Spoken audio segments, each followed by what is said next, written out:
4월 27일 한 달이 채 남지 않았군요. 남북 정상회담이 판문점 남측 평화의 집에서 열리게 됩니다. 지금 리모델링이 한창이라고 그래요.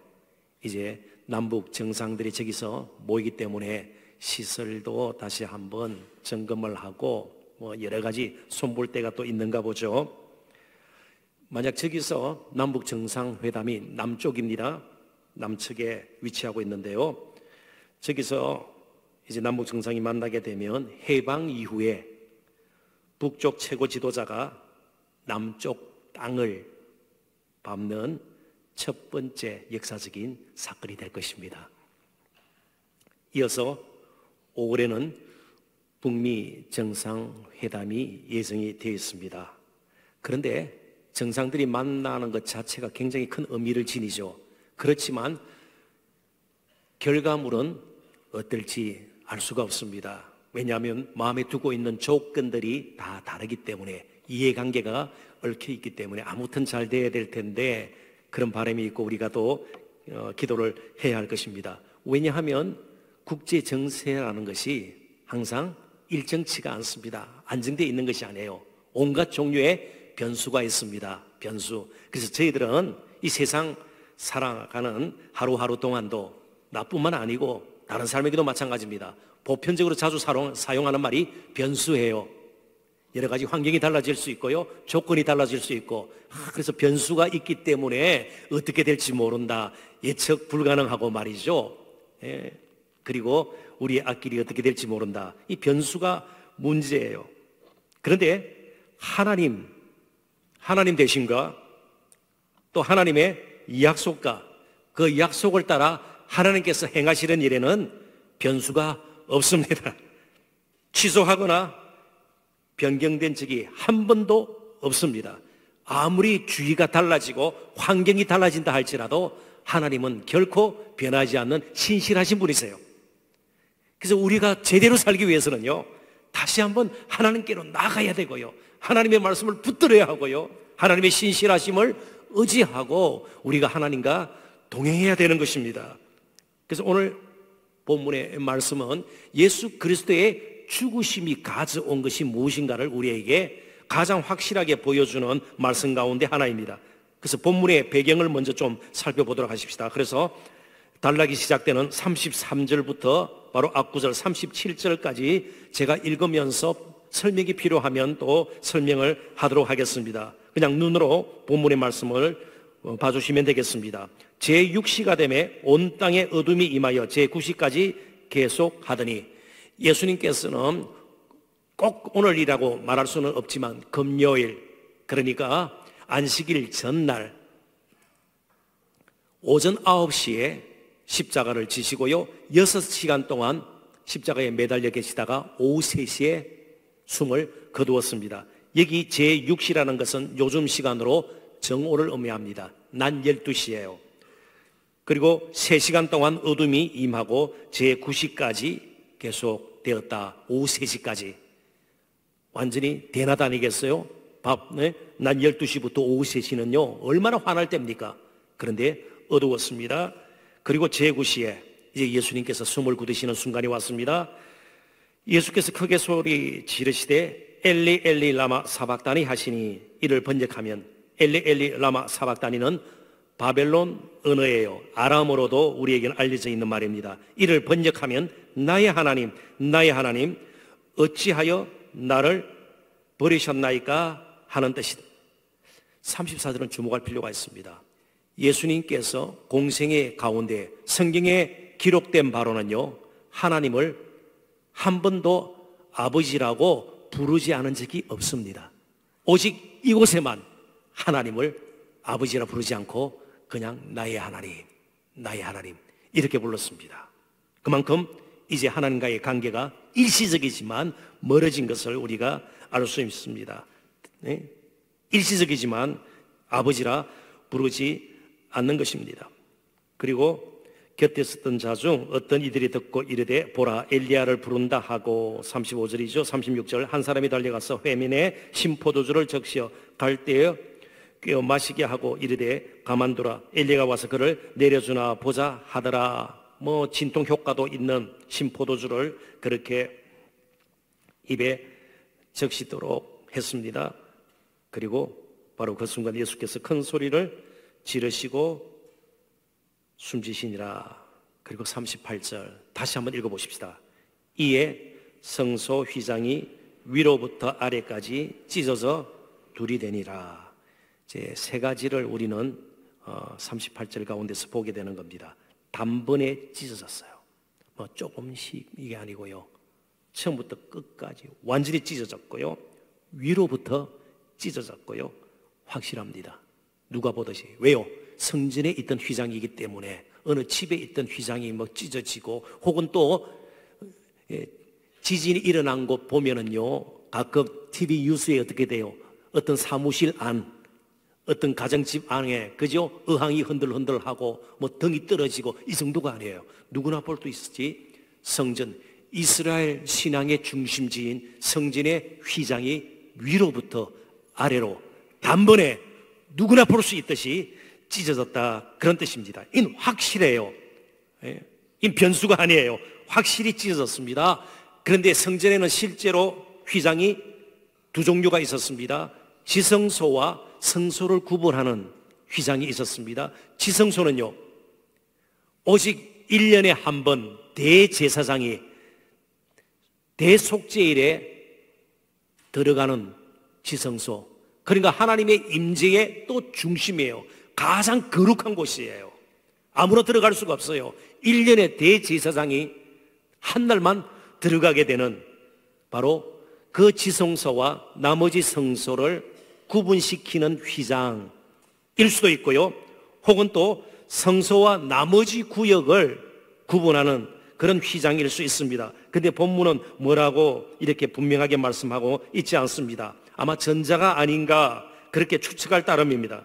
그래서 이 부분을 조금 더 이해하도록 우리는 히브리서 기자의 설명을 좀 귀담아 들을 필요가 있는 것입니다. 히브리서 10장 19절 20절 우리 같이 한번 읽어보도록 하십시다.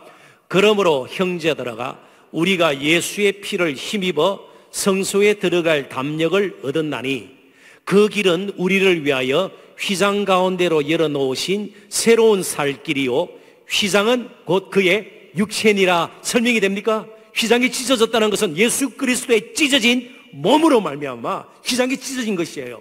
그러니까 찢어진 몸을 통하지 않고서는 우리가 하나님께 나갈 수가 없습니다. 십자가의 죽으심은요, 도저히 가까이 갈 수도 없는 대제사장도 1년에 한 번 정해진 날에만 겨우 들어갔던 그 지성소, 하나님의 임재의 상징인 지성소를 이제는요, 예수 그리스도의 찢어진 몸, 십자가의 고난을 통해서 우리는 하늘 보좌로 직통으로 갈 수 있게 된 것이에요. 오늘 우리들이 얘기해 놓은 것은 얼마나 큰 복인지 몰라요. 얼마나 큰 복인지 몰라요. 다른 종교는요, 큰 신전을 지어가지고 뭔가 사람들에게 그냥 위험을 좀 보이기도 하고요.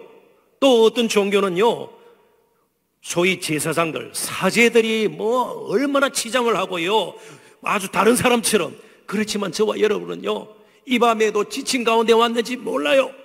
다른 사람이 모르는 마음의 아픔을 가지고도 왔는지 몰라요. 여러 가지 시험거리, 낙심거리를 가지고 왔는지도 몰라요.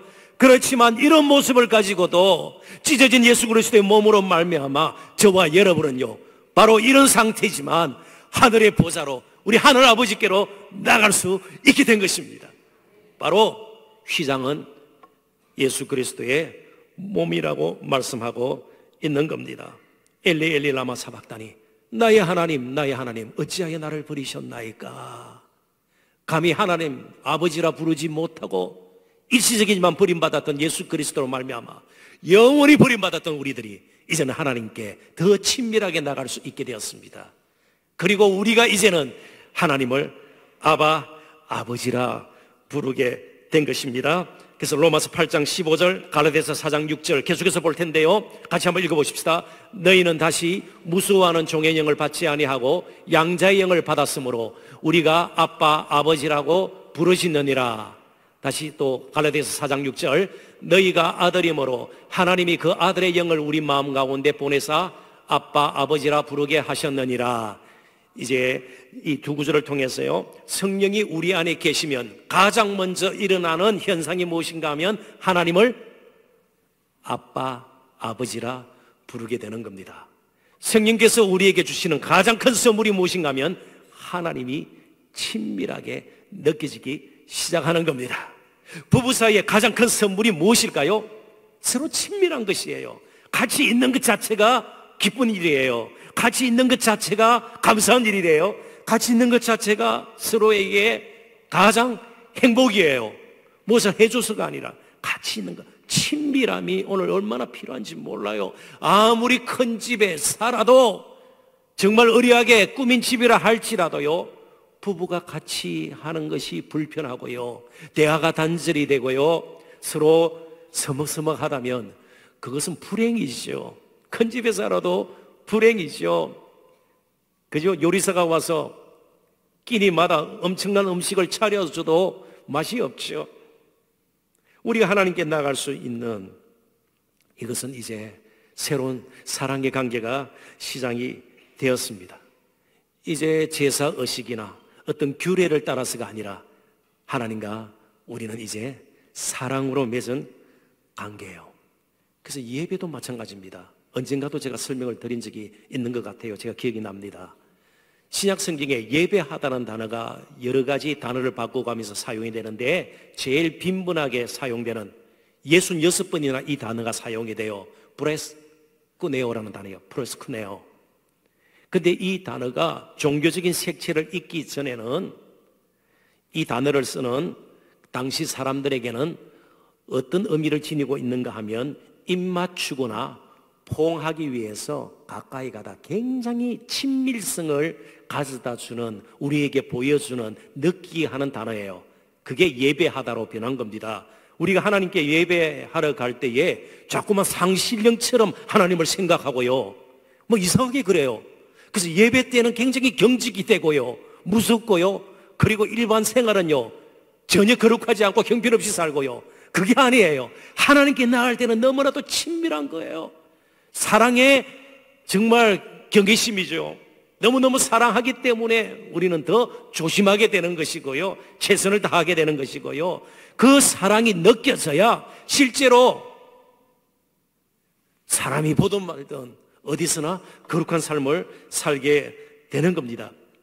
바로 다윗이 하나님의 마음에 합한 자로 여김을 받았던 것은 그가 인격적으로 완벽했기 때문이 아니에요. 그가 행동이 하나님 보시기에 전혀 흠이 없거나 틈이 없는 그게 아니었어요.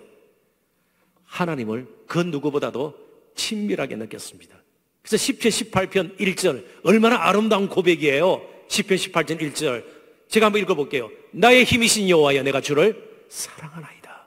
이 고백을 다윗이 했던 것은요, 자기처럼 목자, 양치던 형들도 많지만 그래도 하나님께서 자기를 얼마나 사랑하셔서 나중에 왕되게 하시고요, 그리고 계속해서 그를 사랑하시는 그 하나님의 사랑을 느꼈기 때문입니다. 그 사랑 가운데 그런 74편이나 되는 시편을 지을 수가 있었던 겁니다. 시편 150편 가운데 그의 반을 다윗이 지었습니다. 왜요? 하나님 사랑하고 사랑받는 것을 느끼기 때문에. 그래서 그 사랑 가운데서 찬양이 나오고요, 감사가 나오고요, 고백이 나오고요, 때로는 탄식하지만 감사가 나오면서 간구하기도 하고요, 그리고 사랑하는 하나님 아버지를 향해서 모든 것을 맡기는 그런 신뢰가 나오게 된 겁니다. 하나님께 이제는 우리가 친밀하게 나가게 되었습니다. 동시에 잊지 말아야 할 것은요, 하나님은 우리를 너무너무 기다리고 계셨고요, 화목되기를 원하셨습니다. 골로새서 1장 20절은 언제든지 꼭 기억을 하셨으면 좋겠습니다. 같이 한번 읽어보도록 하십시다. 그의 십자가의 피로 화평을 이루사 만물 곧 땅에 있는 것들이나 하늘에 있는 것들이 그로 말미암아 자기와 화목하게 되기를 기뻐하심이라. 아멘. 하나님께서도 예수 그리스도로 말미암아 저와 여러분이 하나님과 화목하게 지내게 된 것을 너무너무 기뻐하셨어요. 기다리셨어요. 그래서 오늘 예수님께서 십자가에 못 박혀 돌아가신 날을 교회사적으로는 성금요일, Saint Friday 그렇게 표현도 하고요. 영어권 사람들은 Good Friday, 좋은 금요일이라 그래요. 사실은 십자가 지신 날이 좋게 보이지 않는 날 같잖아요. 왜요? 하나님과 우리가 이제는 뗄래야 뗄 수 없는, 끊을 수 없는 사랑의 관계가 맺어졌기 때문입니다. 더 이상 변수가 없어요. 어떤 조건도 붙지 않아요. 그냥 사랑입니다. 이제 하늘 아버지와 우리는 더 친밀하게 계속 접촉하면서 우리는 살아야 합니다. 입 맞추듯이 살아가는 이들 사이에 말이죠. 그리고 서로를 포옹하듯이 늘 가까이 예배를 통해서 오늘 밤과 같은 기도회를 통해서 우리는 나가야 할 것입니다. 그런데 시간이 지날수록 하나님과 접촉하는 것보다는 스마트폰에 접속하는 일들이 훨씬 빈번해졌습니다. 그래서 하나님을 거의 느끼지 못하고 하루를 지날 때가 참 많습니다. 오늘 특별히 또 이번 한 주간 고난주간을 통해서 기도의 기쁨, 기도의 간격이 좀 회복이 되었으면 좋겠습니다. 함께 이게 친밀하게 휘장이 찢어지면서 우리가 하늘 보사로 언제든지 사랑을 고백하면서 나갈 수 있게 된 거 감사하도록 하십시다. 그런 의미에서 결론적으로 이렇게 표현하고 싶습니다. 기도하지 않는 것은 몸짓기신 십자가에서 고난당하신 예수 그리스도의 은혜를 거절하고 비웃는 교만입니다. 기도하지 않는 것은요, 성도가 기도하지 않는 것은요, 그가 표현을 안 해도 그것은 십자가의 은혜를 거절하고 비웃는 교만입니다. 그래서 팀 켈러 목사님은 이렇게 또 표현을 했습니다. 이것으로 말씀을 정리하고 이제 찬양하고 기도하는 시간 갖도록 하겠습니다. 화면을 한번 보시죠. 같이 한번 읽어볼까요? 다 같이 한번 읽어보십시다. 하나님 없이도 스스로 살아갈 수 있고 하나님과 상관없이 인간으로서의 존엄을 지켜낼 수 있으며 하나님 외에 다른 것에서 삶의 진정한 의미를 발견할 수 있다는 환상이 바로 영적 교만입니다. 이럴 경우는 거의 기도하지 않습니다. 어쩌면 기도를 무가치하고 소용없는 것으로 생각할지도 모릅니다. 모든 것이 우리 손에 달려 있지 않다는 것을 꼭 기억을 하십시오. 그분의 찢겨진 몸이 우리로 하여금 하늘 보좌로 나아갈 수 있게 했으니 이제 우리의 찢어진 마음도 찢어진 관계도 찢어진 우리의 삶의 부분 오늘 밤 은혜로 다시 메꿔주시고요, 회복시켜 주시고요. 그래서 우리의 찬양이 감사가 더 뜨거워질 수 있도록 분명히 하나님께서 우리와 함께 하심을 믿고 남은 시간 보낼 수 있는 저와 여러분 되시기를 주님의 이름으로 축원합니다. 우리 잠시 기도합니다. 하나님.